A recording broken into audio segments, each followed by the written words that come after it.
all, we are in the building. This cord behind my neck is really bothering me. Is it? Yeah, it's like, how different people, just like the letters being upside down on your couch. What did you just fight a small child on it? Why are your letters so disheveled? I don't Now know. it literally just says ho. That's okay. That's like one of your OnlyFans and they're like, for $20, will you take the M off? What if my thing was just using the alphabet letters in OnlyFans?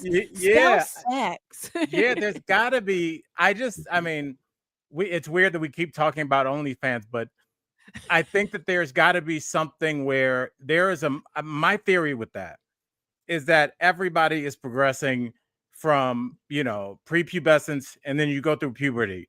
And a lot of times, like your puberty is kind of normalized. You watch videos and you're like, oh, that hot blonde on that Corvette in this music video, I like that. Right. But I think sometimes you're playing Scrabble or like somebody like drops a cake on the floor and you're going through puberty and those two moments fuse and now you're into cake porn.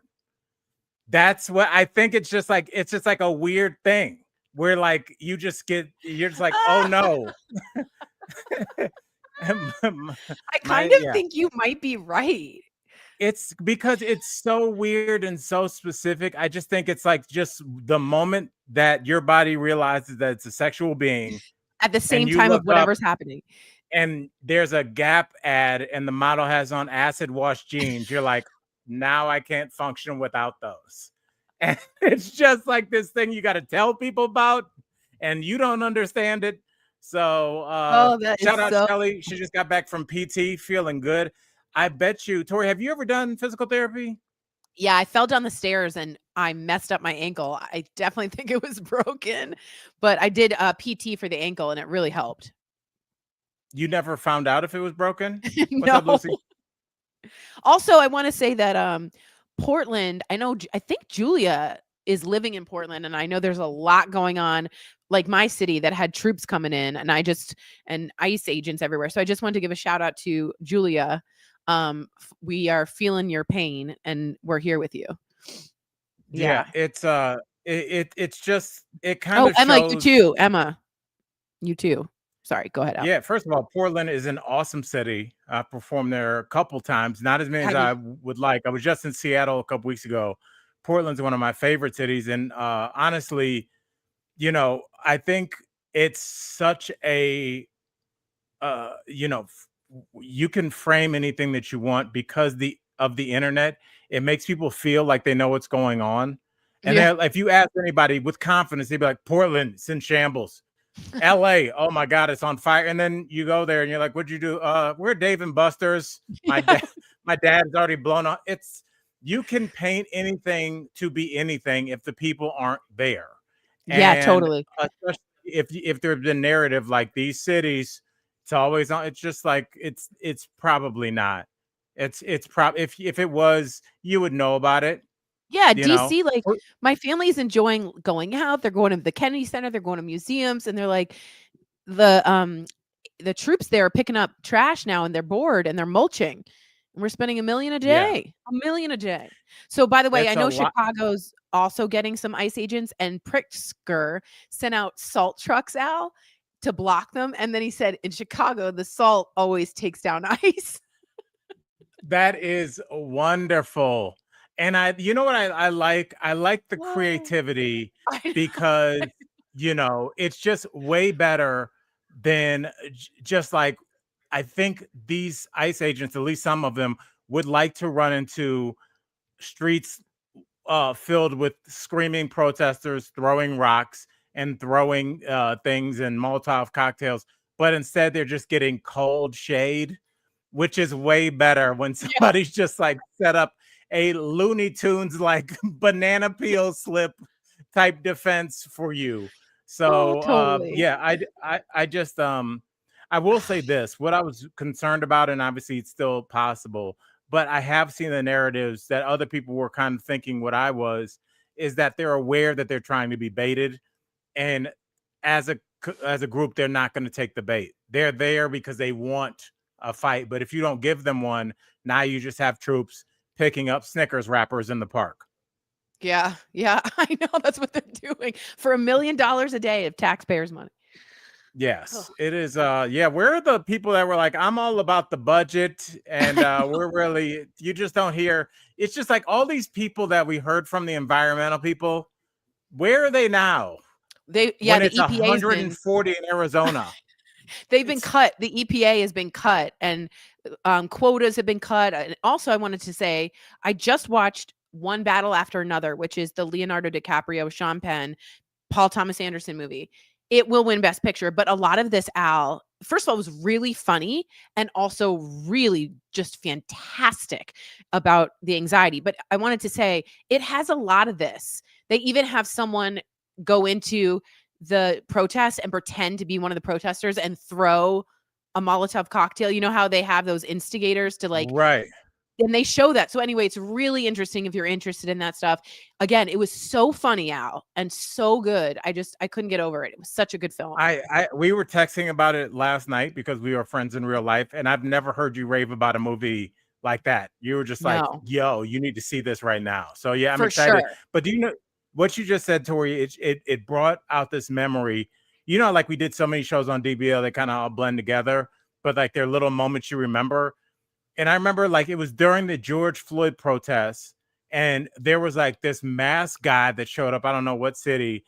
And there was like a hardware store, and he had like these masks, sunglasses, and he just walked down like the entryway of the door, and he just smashed out every window.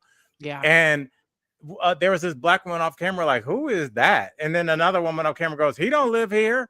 Exactly. It's because it's so obvious when there's an instigator. Somebody, they're just like, we're just here because we, you know, don't want this Walmart to open on this city block. We're not here to smash windows. I know. It's so obvious that they're instigators that show up at all of these events. Yeah, I completely agree. And I really think if you're interested in this concept too, it's just go see the film. I promise you it'll win Best Picture. Leo will take Best Actor. And I think Sean Penn, Best Supporting. It was excellent. And Benicio del Toro. Is Leo one of the people that's never won? No, he won for The Revenant, I believe. And it was... Oh, yes. Yeah, I think he sleeps in a bear. Is that right? That no, the almost killed him. But he sleeps in the skin of the bear, I think. I think that's Star Wars. No, he cuts open a bear. Yeah, if everyone's going, Emma, I'm so excited for you to go see it. Yeah, Shelly. I mean, I didn't even hear about it that much, but guys, you know, when you see a film, like, you know, and again, I'm going to bring up Paul Thomas Anderson, but like There Will Be Blood, or like, but something that's like, it was so funny. I just can't get over how our audience was laughing. We were like shocked. We were like gasping. And it told a message. And so I got to just be honest, Leo inside of Jeremy Allen White, says Brandon. Not that bear.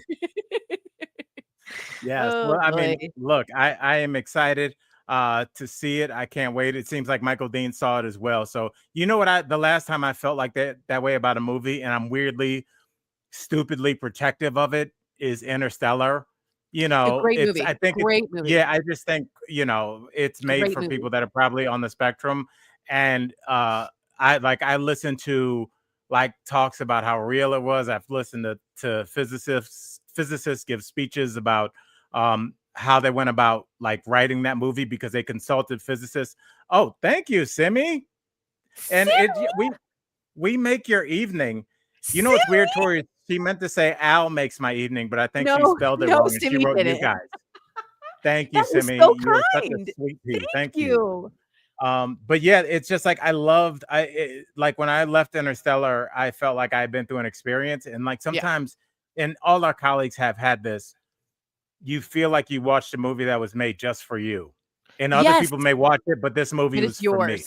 That was Usual Suspects for me, but it takes a good director. Like that was Christopher Nolan. This is Paul Thomas Anderson. And Al, I forgot, he's married to Maya Rudolph.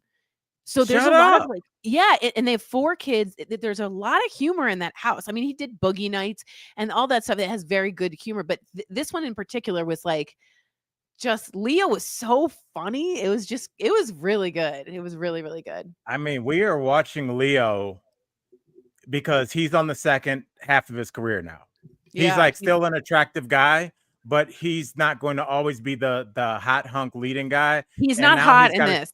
Yeah. yeah, he's gonna go into his, if he can get into his Tom Hanks bag, when Tom Hanks made a couple like 5 or 6 bangers in a row, because it was like 80s Tom Hanks, Yep. and with Punchline and what were his big ones that he was in? Big, obviously, and then he Then he hit switched over and no, yeah, go he did ahead. like Then he got no, it was like The Sleepless in Seattle, You've Got and, Mail, and then the Forrest Gump in '94, mhm, Castaway.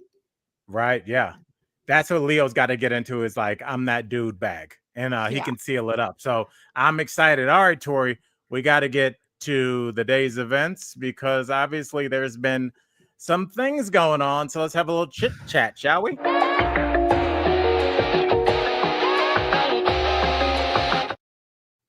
All right, Tori. Obviously, we're talking about the Mormon church shooting in Michigan. Yeah. The last update that I saw was 4 dead, 9 injured. Yeah. And initially it was 1 dead and then 2. So I guess like people are in the hospital and people are either getting better or not getting better. This guy then, apparently seems like he drove his truck through the doors of the church. The Mormon church. Of a LDS Mormon church, Latter-day Saints. Tori, did you get, like, when do you think he set the fire? Because there was also a fire involved as well. Yeah, there was total destruction in this, and FBI is calling it targeted.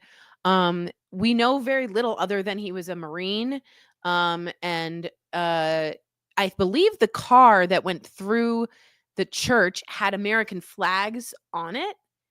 Yes. So it's very sort of like confusing. But I just don't know. Like, I don't have children, right? But I just wonder, like, how do you get a community to feel safe in this world right now? Like, at a church, you drive it. I mean, you set it on fire. So Shelly's helping us out. He set the fire during the congregation's sermon.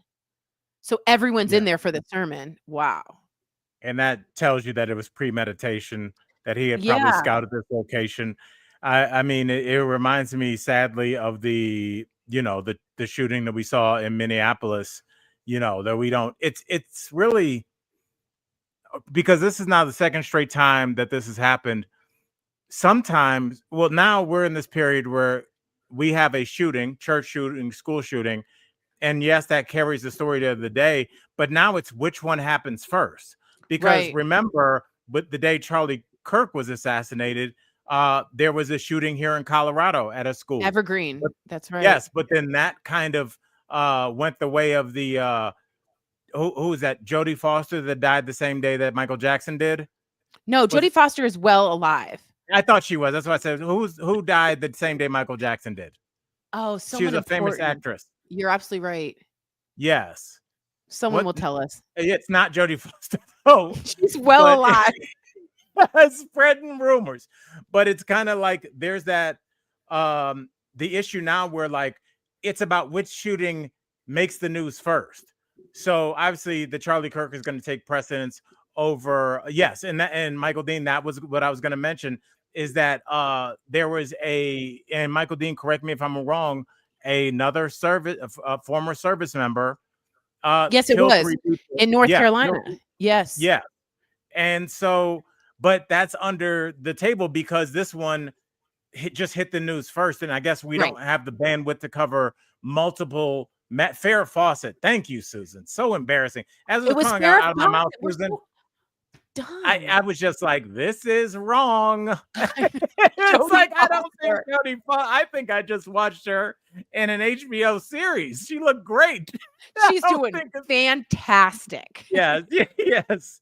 So yes, but Farrah Fawcett, who is super famous, happened to pass away the same day that Michael Jackson did, and it went under the radar. So I wonder if that's kind of the Farrah Fawcett effect, where it's just like the shooting in North Carolina just happened to come a couple hours after everybody because this shooting also had a fire with it. So do you just have to keep leveling up, Tori? Like this is a gender reveal? Like, if this is true, what else is true? It's so true. This guy shot specifically at this on the water docked bar and restaurant shack kind of thing. And I think was it 3, and it was another soldier, 3 dead, 5 hurt. And we're barely mentioning it because we're a country that has too many mass shootings a day to discuss them all. That is horrendous. That is horrible thing to think about. Everything, no matter what we said, gets normalized. Yeah. And I remember when we were first going through this, maybe like season 2 or 3 of DBL, when we were covering like the Thousand Oaks shooting. And I don't know, I think Pulse nightclub was way before that. But there was like a series of shootings, and it was still kind of new. We interviewed, there was like a Vietnam vet dad that, remember he stopped the shooter. Yes, was at that Mexican restaurant. Yeah, he grabbed him by the back of his bag and pulled him down and beat the you-know-what out of him, as he should have. So, I mean, Jeff, interviewed Mr. Castillo, whose son was murdered. I'll tell you this, Tori, for as much as people talk at and about and around and through these stories, Jeff's face when he came back after meeting with that father was like, I don't think he was ever the same guy.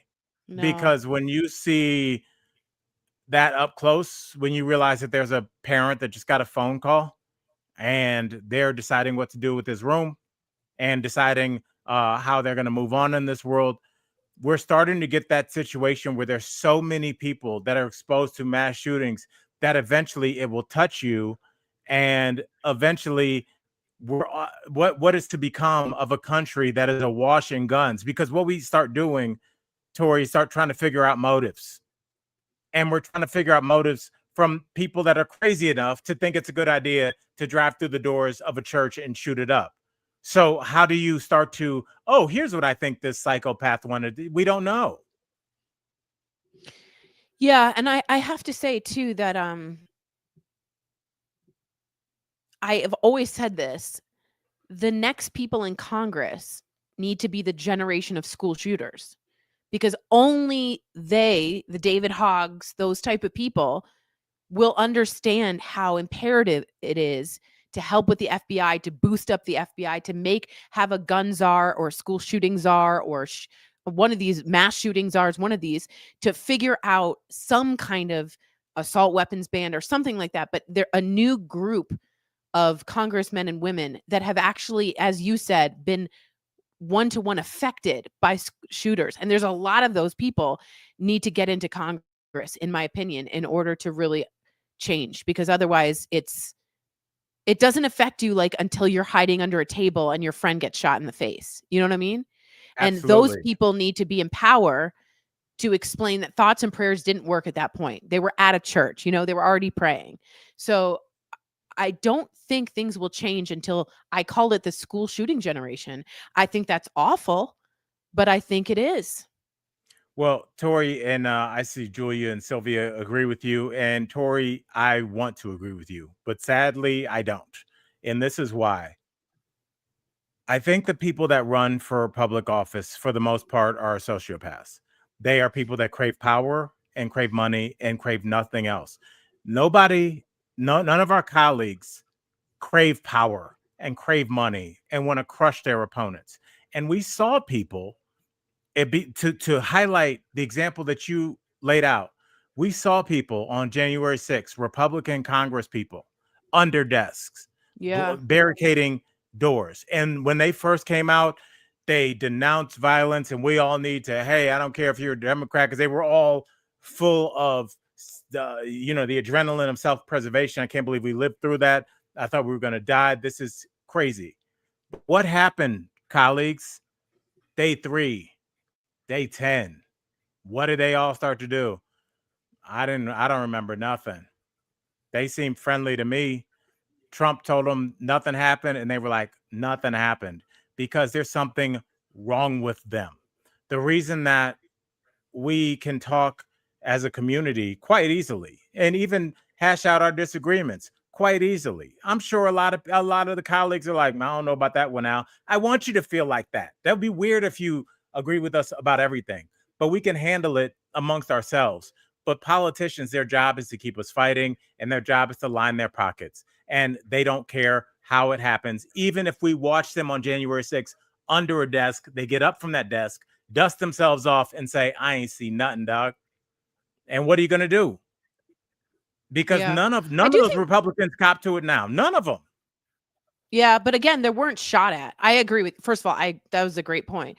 But I also think there are I don't some want to make that point. I want sta you to be right, Tori. I don't want to Right, make that right. point, you I know? know. Yeah, I do think there are several presidents from the presidential history that have been there for good, but they are few and far between, and I hear that. Including the Obamas. I think he was egotistical and wanted ego and power, but I do think he was there for the good. I think Lincoln was there for the good, but again, you're Right. right. It's a little bit, and then there's sociopath, sociopath, sociopath. So Yeah. I hear what you're saying. Yeah, there I- are certain ones that stand out that were. I don't think Jimmy Carter was a sociopath. Right. So I don't know. I don't I know. just But yeah, many people I brought feel it up, yeah, Tori. I don't know how many more Jimmy Carters we're gonna have, because I for think I totally. his prowess, like when I was looking, I'm such a dork. I was looking at that 3 Mile Island documentary, and it's the first of all, just it's Tori. The reason I watch those documentaries is not because I'm old and sad. That's another reason. The reason I watch them is because history repeats themselves. Tori, a nuclear power plant has exploded. People can see radiation in the air. People are getting sick, and they're asking the higher ups, what's going, because this is, I think, like early 80s, late 70s, maybe early 80s. And this is a small community of just working class folks like, hey, what's going on? My daughter has a weird rash. And they're like, everything's fine, dog. Yeah, don't believe your eyes. Everything's cool. Even though you've Right. got a weird pink rash across your stomach, it's fine. And these companies just lie to the people. And then the only difference between then and now is when they called in Jimmy Carter, he showed up and didn't have a political agenda like Democrats caused this. They were like, oh, the president is a nuclear scientist. Like Yeah. that sounds like Yeah. something that Paul Thomas Anderson would make up. Like our Yeah, right. president now, our that would like sink him with a certain voting base. Like, who, he thinks he's better than me? Yeah, Yeah. I want my president to be better than me. I really do. I know. In Germany, Angela Merkel was like a rocket scientist, and I was like, "Oh, wow, imagine having that. That's amazing." Yeah. Julie, I agree. He was swept out of office, I think because of the hostages situation in that whole arena, but I also think because he was too honest, and that's a great thing. No way! Nicole Kidman and Keith Urban are separated? Keith's decision? I think that last part is like weird. Man, she just lost her mom too. Dang, I liked them as a couple, y'all. Didn't y'all like them as a couple? Why did you All like them as a right. couple? I thought they were well, first of all, her getting away from Tom Cruise, we were all like, "Yay!" But they just were both Australian. And Tori They believes in no race mixing. they've been living apart since the beginning of the summer. Oh my. Yeah. Anywho. I mean, it's really sad, because even when I think initially it did work, but it kind of I guess you can look at it as a glass half full, half empty kind of situation, because when a couple that you love splits, you can look at it like, oh, that's sad. I like them together. But you can also say it does make it really special when you do have a couple like your parents that were Yeah. together for a long time, because it's difficult. People Yeah. grow throughout your lives. Think about, colleagues, how many different people you've been in your life, who you were in college, who I was in my 30s, would hate this version of me. And Yeah. so if somebody married me in my 30s and is like, I love partying comic Al, who's drinking vodka doubles and getting on stage and then jumping on a plane and go to, like, I don't know if she'd want to be in Denver kicking it. I think she might be like, what happened to you? So I think the fact that like certain couples can stay together for years is something to kind of like really give more merit to, because it's so hard. Yeah, and I do have to say this with Emma and Michael Dean, I did like them together, but I did find them a little weird. I think I don't know. I know what you mean when you guys say you felt they were a little odd. I know what you mean, but I wanted them to work. You know what I mean? But anyway, next topic. I'm so sorry. Right. And So sorry. this will just she's gonna go out there and find her for real man. She's still Aw. got, I mean, Nicole Kidman, she's gonna be good. I have never really liked an actress as much as I like her. She's She's got such a phenomenal. like cold delivery and things Yeah. that she's such a great actress. All right, Tori, let's get to Yeah. this. All right.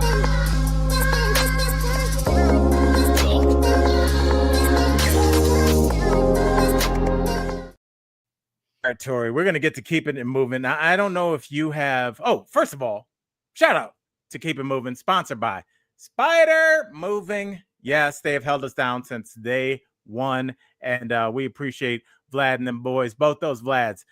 Shout out, guys. If you have to do any kind of moving, even if it's one of those things where sometimes moving companies will be like, there's a fee to drive it somewhere, but then there's also an unloading fee. You can even just get Spider to unload it for you at a cheaper price. So, like, remember, just call Spider and check your options before you get roped in with one of these moving companies, because a lot of them are shady, but not the guys at Spider, and that's why they've been a sponsor forever. Can we do moving on the Super Bowl edition of who's getting to be in the halftime? Yes. Okay, we are going to do that. That's going to be your moving on. Really quickly, my moving on today, Tori, I don't like logging on to Zoom and being asked if I want to touch up my appearance. It's Oh. my self-esteem is Oh, is wow. hanging by a string. And there's always a thing Wow. that's like, do you want to touch up your appearance? And then there's a sliding bar, like not gross to gross. So like it's so Wow. mean. Good So Lord. I'm gonna say to Zoom and to all these streaming services, please remember you got a human being on the end of this. So that's what I'm moving on from. Tori, sounds like you're moving on from the Super Bowl. Talk to us. Yeah, I'm moving on from what I thought was out, Taylor Swift going to be the halftime, which I did say I thought that was gonna be true, but it turns out to be Nice Rabbit, otherwise known as Bad Bunny. All right. Well, Sorry. Tori, if it's Bad Bunny, we got to do this.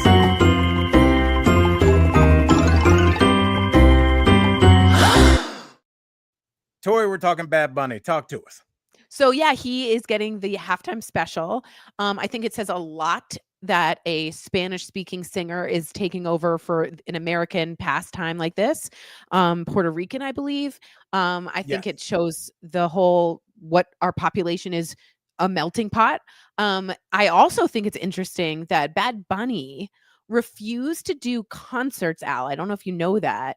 Um, because in certain places, I think America, which could have made him a buttload of money, but because he was worried about ICE coming Yes. to the concerts. And I thought, "Oh my god, that's so fascinating that and stupid that I didn't even think that." But I just think that's interesting. And I wonder if the NFL is specifically trying to go after this diverse performance. Do you think that's what they're trying to do to improve, or are they trying to get more different fans? What do you think, Al? I mean, Tori, this is fascinating because you hit on something uh, that I kind of went down a little rabbit hole with Bad Bunny, because this was how I know that the internet is kind of moving on from us. Not the internet, but the Super Bowl is now the halftime acts for people I don't really know, but I know that I should know them. And Bad Bunny is the generation right after mine. So I know he's famous. I don't know any of his songs. So I started looking at his songs, and I started to look at the touring, the ice, the anti-ice that he was worried about, because they definitely would have done that. So Yeah. do you know what he did in lieu of doing tours like that? No, I thought he just toured in Puerto Rico. Yeah. I don't know. Yes, he did a Puerto Rican residency, and they've Right. said that it has changed how people tour and experience Puerto Rico, and there's been Huh. an economic boom because he made people go there. Huh. And so the economic influx of money, I didn't know, because I saw somebody say I think it was Michael Bean. He said, I like Bad Bunny. I don't speak Spanish, but I like the songs anyway. And I went down a YouTube rabbit hole, is just like views. Yeah. Do you want? No, I'll he's ask like this, off the charts. He's like Tori. off the charts. The what do you think the video I found with the lowest number of views? What would you guess the lowest number of views that I saw? Like 5 million. 248 million was his worst. That was by far the worst. The rest of them are like 1 billion, 1.6 billion, 695 million. It was We should Brandon. know Bad Bunny songs. I don't know them either, and I'm so embarrassed about my ignorance. Look at all the low guesses, because we're all like thinking how famous we think somebody could be. He is so famous. His throwaway song is something that got 248 million views, and they went back to the lab and were like, guys, this cannot happen. Damn.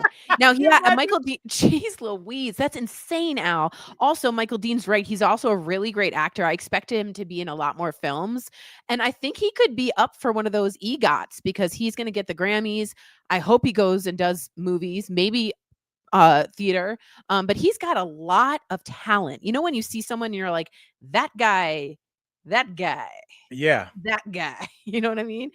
Oh, and he's also hosting SNL this Saturday. That's interesting. So, And Doja Cat's the musical guest. When I was in Miami, me and Hannibal took Erica and Anthony to go see a young Doja Cat at a nightclub in Miami when she was that small. Like, it was probably like a nightclub of like 200 people. And Erica's like, I like this girl. I'm like, I think you're going to hear some things. She's going to be a cat. She's going to be a cat. Yes, he was in Happy Gilmore too. That's where I know him from. Thank you. Yeah. And that shows you, because the Happy Gilmore is kind of that crossover where I think a lot of people that might not declare themselves MAGA, but probably lean more right, somebody like a Jeff would be exposed to Bad Bunny. Because my question to you and the colleagues is this: given the current state of racial tension, I don't know if it's current or just ever flowing, how do you think the United States of America would react to a predominantly Spanish halftime performance? Like, I think what the do you NFL think? I think the NFL is reading the room. I think they have a lot of Latino and Latina followers, and I think they're trying to grab more.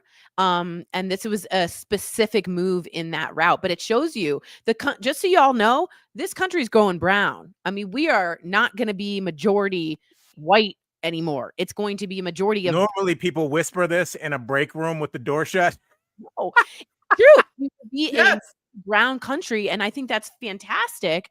But the NFL is seeing it as dollar, dollar, dollar, dollar, which is their prerogative. But we have to be honest about that's going to be the new voting. That's the new makeup of America, and we need to be aware of that because that's fantastic. But it's also going to change a lot of things in terms of who we target, I think. Absolutely. And Tori, just as you were making that fantastic point, I started thinking, where was the first or second game of the season this year?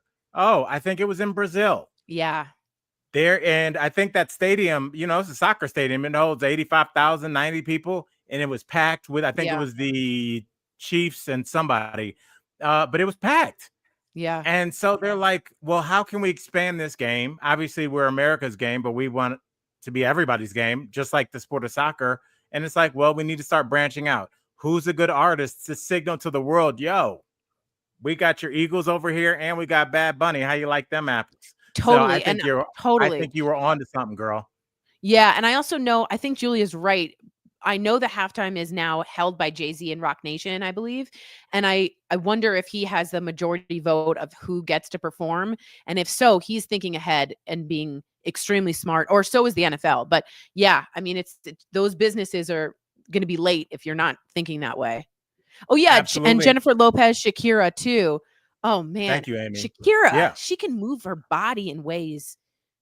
But would you say that they're more like they're American acts? Like, people know their music. Like, I know Shakira does a lot of songs in Spanish, but everybody in this country knows Hips Don't Lie. It's almost like part of our lexicon. Yeah, right. Everybody, right, hey, these hips don't lie. Like, everybody knows her. J-Lo's been in movies. She dated an A-list actor. She's been A-list. She's been a fly girl, Living Color. she's famous. Yeah, J-Lo's I more yeah, right. So I I agree, don't think yeah. there were a lot of people tuning into the halftime and being like, "I don't know what this is." I You totally know, agree they with know you. Jenny I from the totally agree with Block you. and stuff. But yes, that's a great Yeah. point. Okay. Tori, well, let's get to this really quickly before we move on. We got to shout out all of our sponsors, and I can't find it. Do you want to do a fun new segment, Tori, that you're not even ready for? Yeah, I am, aren't I? Is it this Are you sure? Are you ready for this one? Let's just do it. Is it the betcha?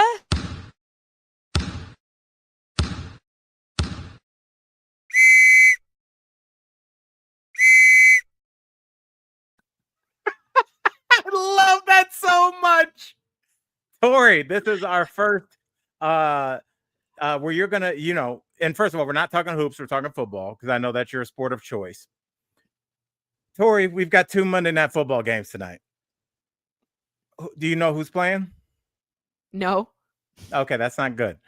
Tori, now the first game between the New York Jets and the Miami Dolphins. I want to give you a little background because I think a lot of sports people, they look at these and they're always like, "Oh, well, I have insight." I want you to just give me your emotional reaction, okay? Because the Jets are not doing well. They're tired of their fans booing them. And the Dolphins are also not doing well. They have that quarterback Tua that we saw. He got concussions and everybody felt very sorry for him. Both teams need a win. They're playing in Miami. What is your gut? What is the universe telling Tori which team is going to win? Is it going to be the Jets or is it going to be the Dolphins? And maybe It's gonna give be us the a reason why. Dolphins. It's gonna be Okay. the Dolphins. They are gonna have a rise and have a nice little sweep for a little bit. This is all due for the home game advantage of being in Miami. Okay. So you think the Jets might go down there a little early, party it up, a little hungover, and Yep, now I think so. okay. Yeah. Yeah. Yes. And it's a Monday Yes. night game, so they got 2 full nights of They're partying. tired. I think they're They're tired. yes, they might be sleepy. Yeah. Okay. Tori, the second Monday night game, the Cincinnati Bengals, who are without their starting quarterback, they're going to be playing the Denver Broncos, where we are now. Now, Broncos! that's right. Now they're playing here Monday night here in Denver. Now it seems like you're a little biased. Now, who do you think is got the edge in this matchup? Now, here's the thing. I'm looking out the window, Al, and Empire Field is somewhere near here. Okay. I don't know where. Couldn't anybody say that? Somewhere near me. Okay. It's going to storm tonight. Thunder has already started. Okay. Okay. Lightning, thunder, and the lightning. We're also without Bo Nix, who I think is our quarterback. Oh, yes. Yeah, You I got think it that is. right. Anyway, whoever does better in storms, and no one does better than like the Denver Broncos in a storm. So I think we've handled weather better, and I think it's going to take the Broncos. It's going to be a 3-yard over spread with some proxy. Okay. Well, the spread is 7.5, but I like the 3-yard over spread. All right, Tori, we're going to keep these on a tote board because I like this. I like just going on the motion because I think you got something here. Nice. All right, girl. We've kind of already talked movies, but let's do it a little bit more.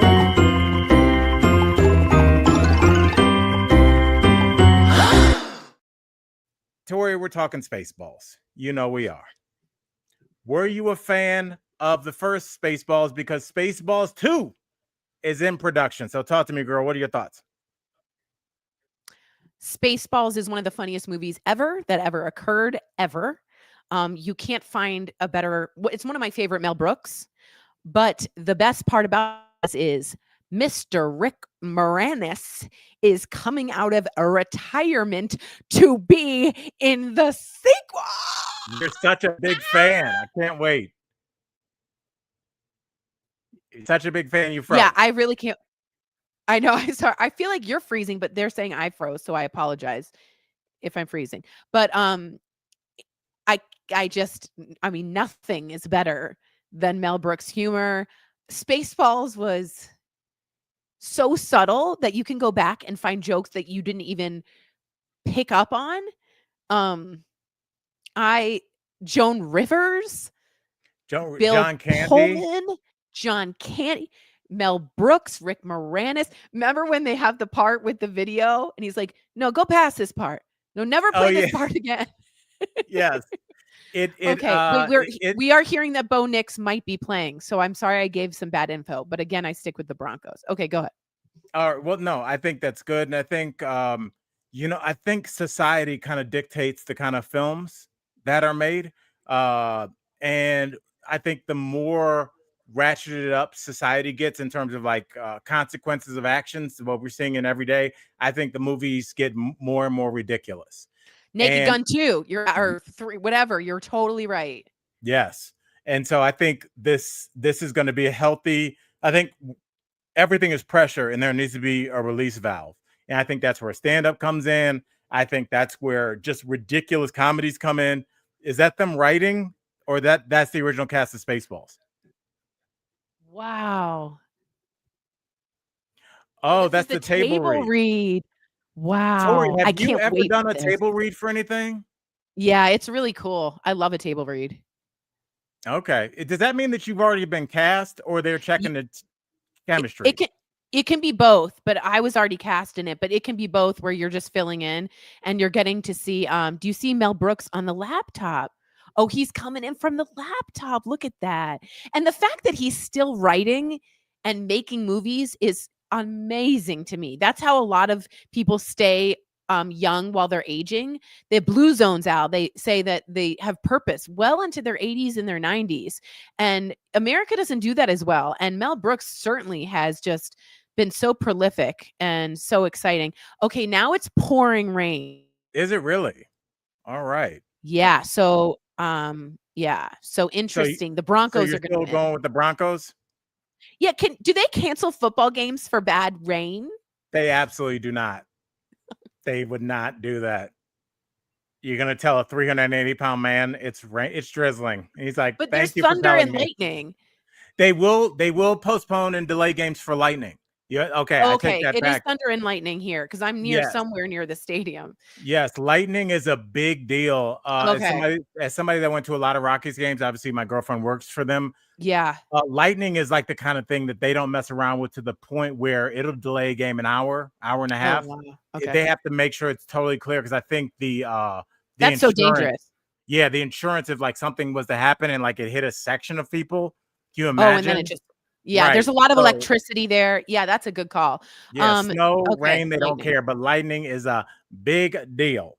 Nice. So, all right, Tori, I want to talk about this because this is kind of I just want to we need a little romance in our life.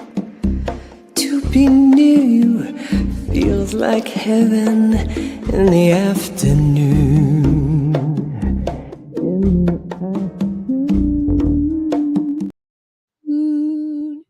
All right, I love Tori. that. Kristen Bell was on the armchair quarterback, and Bobby No, Brown.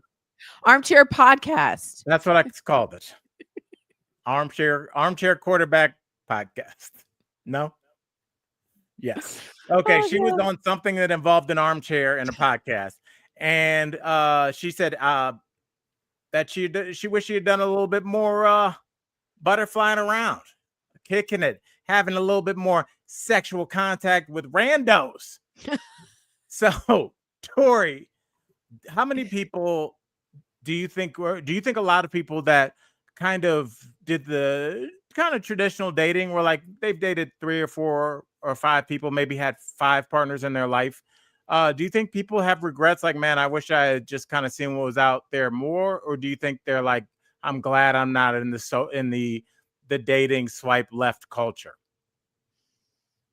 I think it takes the temperament, but I do think that when we were growing up, it was all like, "Oh, that was a big lightning." Um, I think it was like, "Be careful of." Did y'all hear that? That was some thunder. No. Okay, very loud. Okay.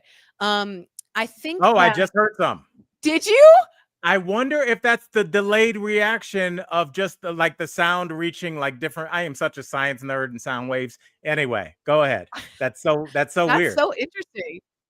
Um, I think that I was always very scared of one night stands because of the AIDS, STD, the condoms. That was like all I heard in the 90s, and for good reason. I mean, that we were learning about safe sex, but it stopped me from having having some flybys. I don't know what you call them, but Do you you know wish what I that mean? you had? Um, I don't know. I think my temperament is really monogamous. So I I prefer think that. so too. Yeah. Yeah. You don't have a I one and done temperament. You have a one and let me think about that. Why didn't he call me? Should I call him? Wait, it was a one night stand. Am I breaking the rules? You would drive yourself crazy. I think that's something that people never take into account, Tortor, is your temperament. I think they just read something online and they're like, this article says I need to be banging more. But like that article doesn't know you.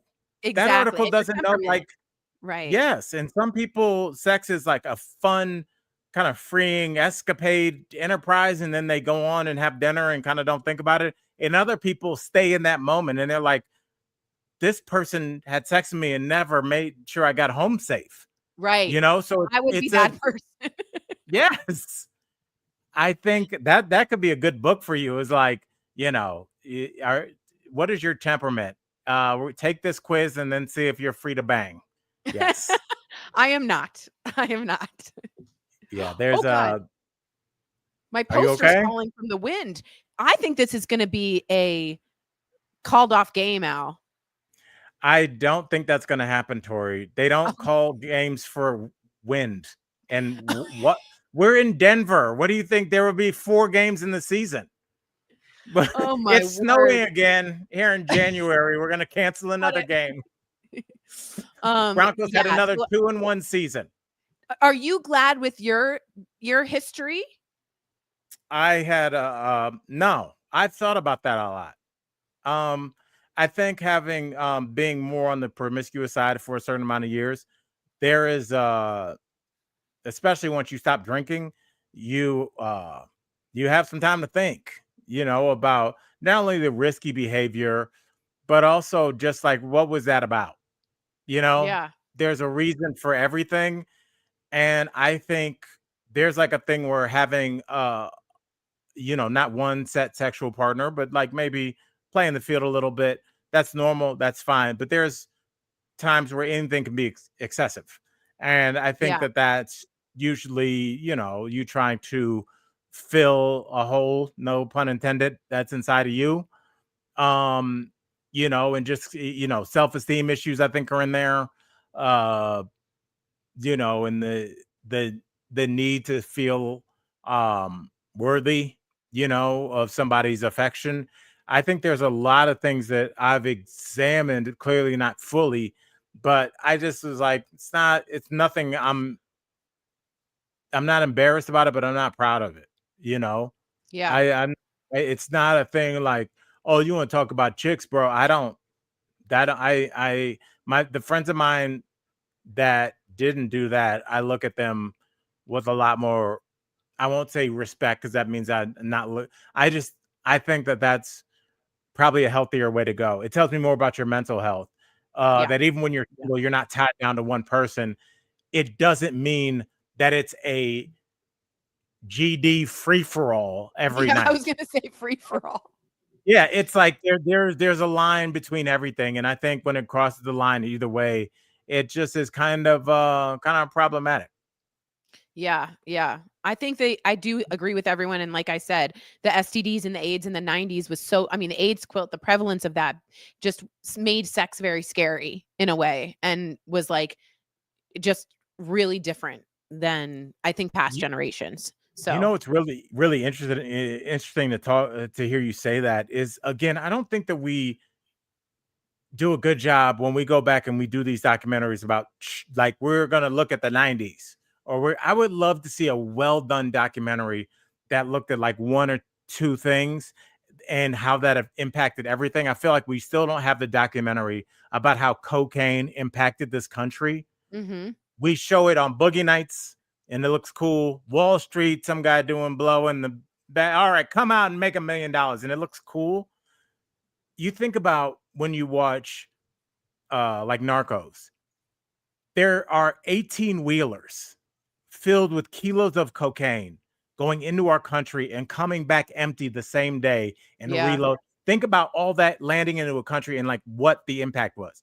Anyway, that's the 80s. I would love to see how that affected us. You can hear it on our music, but in our 90s, when I listen to old rap music, especially from the early 90s, so many songs mention HIV, AIDS, and condoms. Totally. I mean, It's that's all so we heard. And now if you heard a rapper say you were like, what? I know. I got the condoms with me, girl. You're like, what? Yeah, but like I know. that was almost in every song. Yeah, because now AIDS has a cocktail in which you can, really survive in a way that was so vastly different back then. So yes, good news on that, I guess. All right, Tori, we're gonna get to this. I think this is this the Starbucks?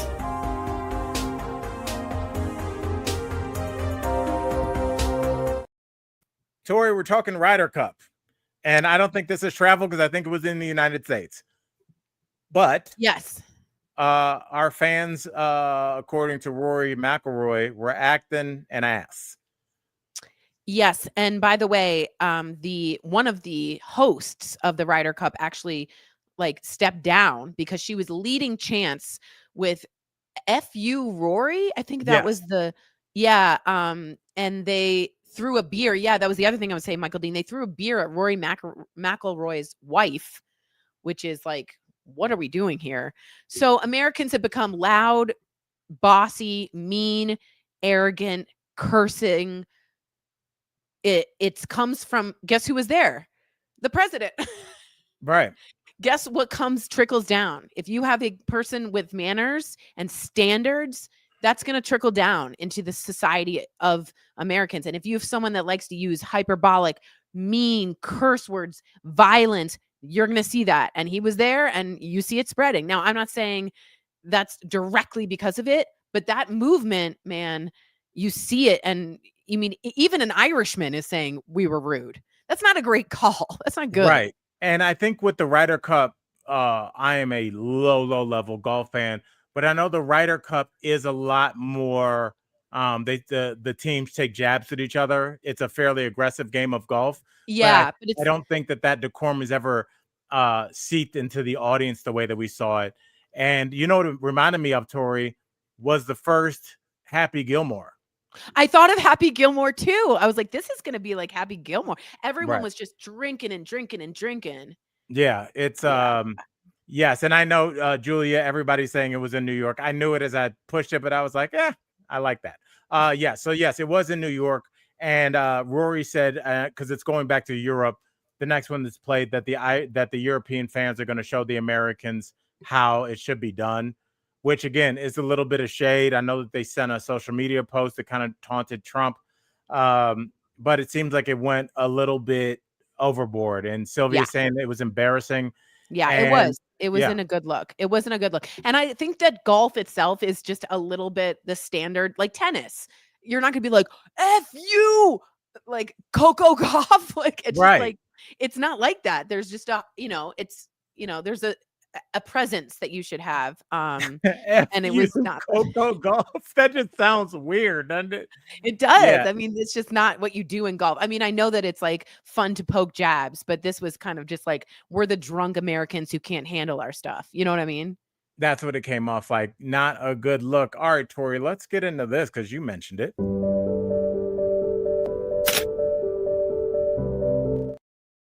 All right, Tori, is that a Starbucks protein latte with the cold foam that you're drinking?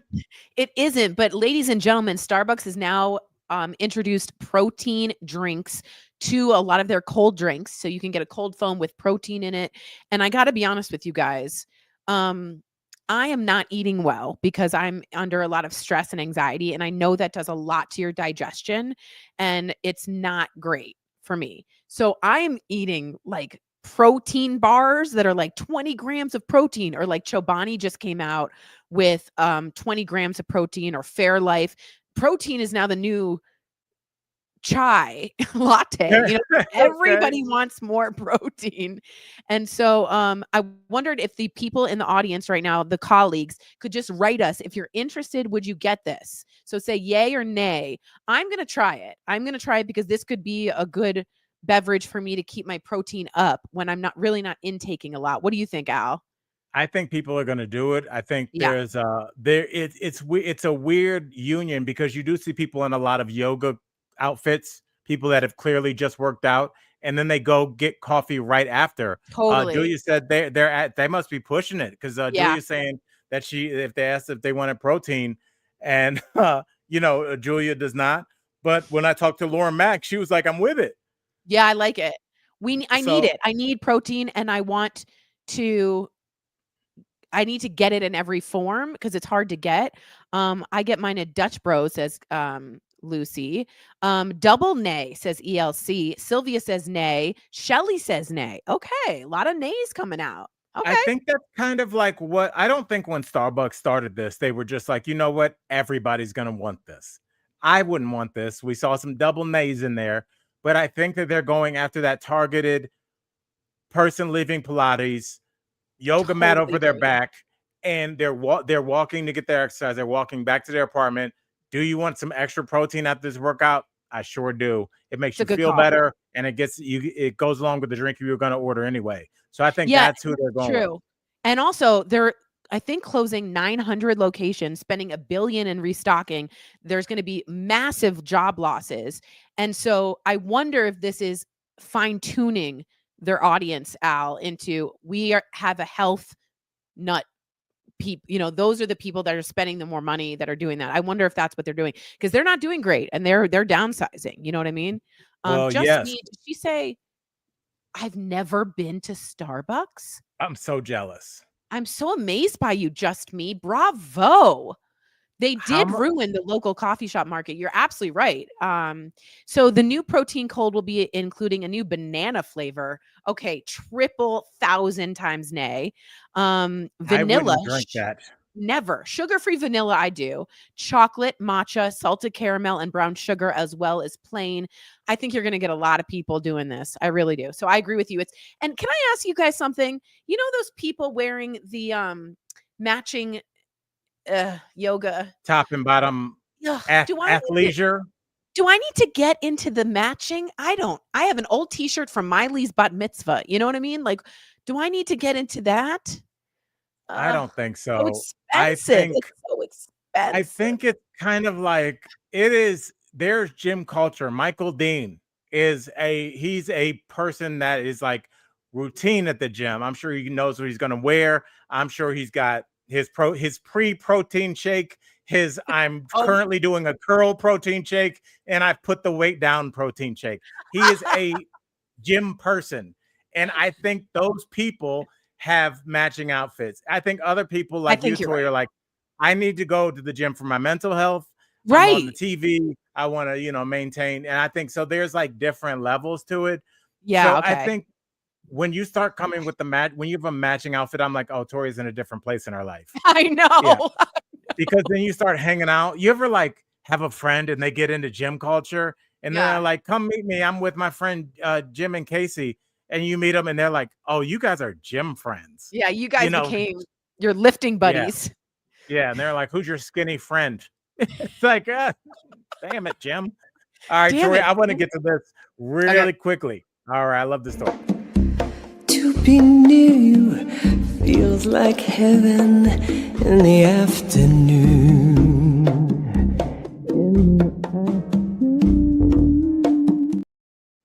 All right, Tori, we're talking about teens and dating. There has been a teacher that has been quoted that's saying, let those kids date openly because they're doing it behind your back. So, do you think there should be a cultural shift? Because I've even seen t shirts that say, you know, you want to date my daughter, get ready to be married to my shotgun, like literally a violent threat, from a dad. It's like acceptable that, like, Yeah. if you come to date somebody's daughter, like their life is in danger. Do you think that should change? My parents were really open with me about dating, and I started dating at like 15, 16, and they were really open to the boyfriends that I had, and we would go to dinners or we would go to theater, and it allowed me to feel really comfortable talking to them about any issues that I would have, even like birth control pills. That was a conversation I had to have with my parents. And because we were so open, it helped. And I also do think if you are like, you can't have one, they are so having one behind your back. And It's that's the almost kind of pushing them into it. totally. So I just think I think that it's better to do so. Now, are you gonna let Avery like when do you let your kids date? Are they dating? I Like, are mean, you open out? yeah. You know, there's a dude that's like, I don't think this generation claims as openly. It would be like if you and I were dating and they're like, "What's up? Is that your girlfriend?" I'd be like, "No, Tori's my podcast partner. We just hang out a lot." Like Yeah.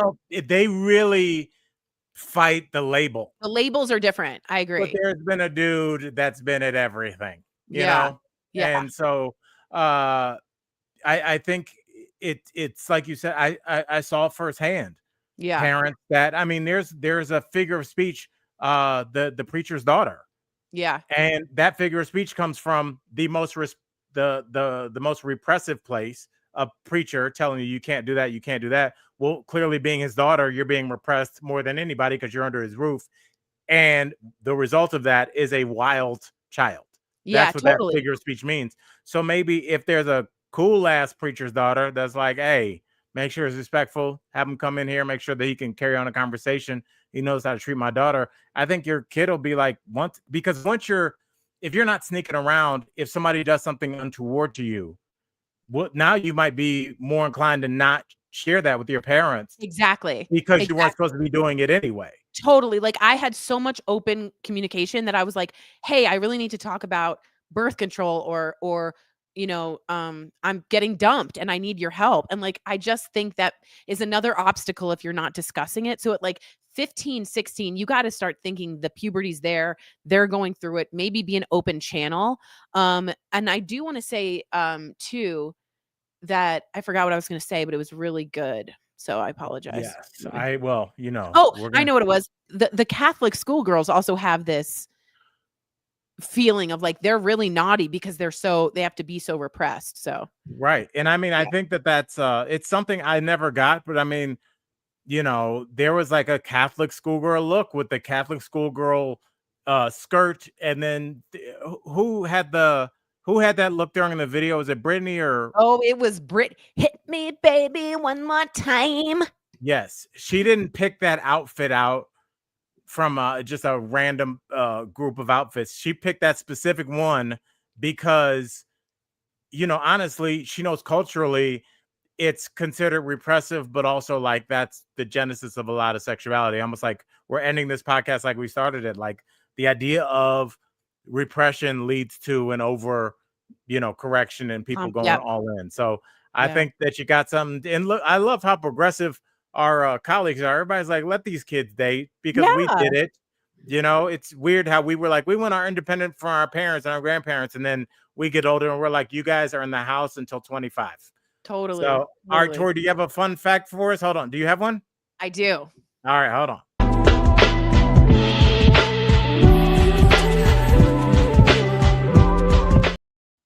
All right, we are fun facting it up. Tori, talk to us. Okay, we are doing sharks. Do you guys think when I say guess how old they are, say how old are they? Do you guys know how old sharks are? How old are they? They're older than trees. What? So sharks' fossils were found 450 million years ago, and trees started on this planet about 350 million years ago. Not only that, sharks are also older than the rings of Saturn and the North Star. Really? I know. That is something I did not know. And Michael, Tori, we're supposed to do a snarf segment today, Oh, called Snarf It or No Snarf, but I don't have the thing loaded because I stink. All right, so Tori, really quickly, obviously we want to shout out our new sponsor, Snarfs. They make delicious sandies so here in Denver. So Tori, I'm going to give you a quick list of foods, and you tell us snarf or no snarf. Do you eat it or do you not? All good. Okay, right. and if I eat it, I say snarf, right? Yes. Okay. Are you able to follow this? Okay. All right. This is a random one. Winter mints, like wintergreen mints. Yes, snarf it. Really? Snarf it. You're a crazy person. Okay. Everyone in the comments write in too if you would snarf it or not. Wintergreen mints I suck on all the time. I think they are so gross. Oh, I love They them. taste like a dentist's office you don't want to be in. Okay. It feels like I'm skiing in my mouth. Next one. You are so gross. All right. I love them. All right. Tori, beets. No snarf. No snarf. And I'll tell you why. They are so dirty.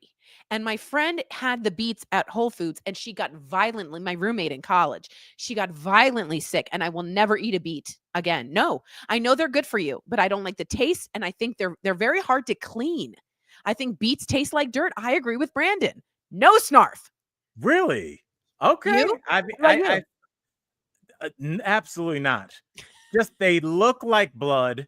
They actually, I've looked at YouTube videos for like people that want to get into makeup and stuff like that, special effects makeup, and use beet juice is like the closest thing to like human blood if you want to make a mask or something.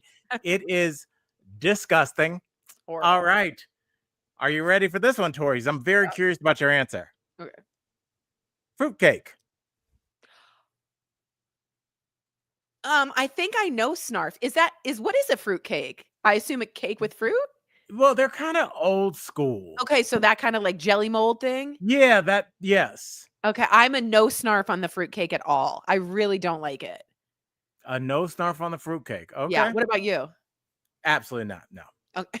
I think don't like fruits or vegetables. This is bad. You know what it is? I don't like things that jiggle like that. No. I know the next thing is like Jello.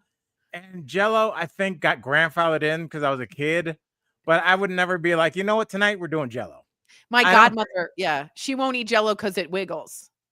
Yes. And look at all the people with the beets trauma dump happening in the comments. Everybody's like, my grandmother, whoever just wrote, my grandmother used to, Julia, I come from the generation of kids where you could not say, oh, Grandma Tori, I don't like that. People are like, I don't give a shit. What are you talking? You're eating it, dog. And it's like, what we would do is there were two techniques. One was you put it in your mouth and then you get the napkin, you wipe it, and you're just like, this is really, man. Yep. Woo! Yeah. That was one. Or you just put it right into the napkin. But sometimes that would show up in the trash. So I would put it in my mouth, or you could kind of dice it up and move it around the plate. Yeah, I give it to the dog sometimes, definitely. There you go. All right, Tori, last one. I'm very curious about this one too, because you are above the Mason-Dixon. Technically, even though DC's close. We're right there. You're right there. Yeah. Tori, how do you and coleslaw get along? Snarf or no snarf? 1, 2, 3. Say it with me. Snarf. What? Yeah. I would think you are not a coleslaw. No, you know what it is, Al? It's the Jews. The Jews and their Reubens and their coleslaw and their potato salad. That is what we eat. I love coleslaw. Now, I don't like it when it's acidic. Sometimes they make it really acidic. Right. I think you can almost like pickle it a little bit. Like if you use pickled vegetables. Yeah. I like the old school mayo thing. I just really like coleslaw with Russian dressing on anything, and I'm good. So we got ELC says snarf for coleslaw. Michael Dean said snarf, but not with raisins in it. Right.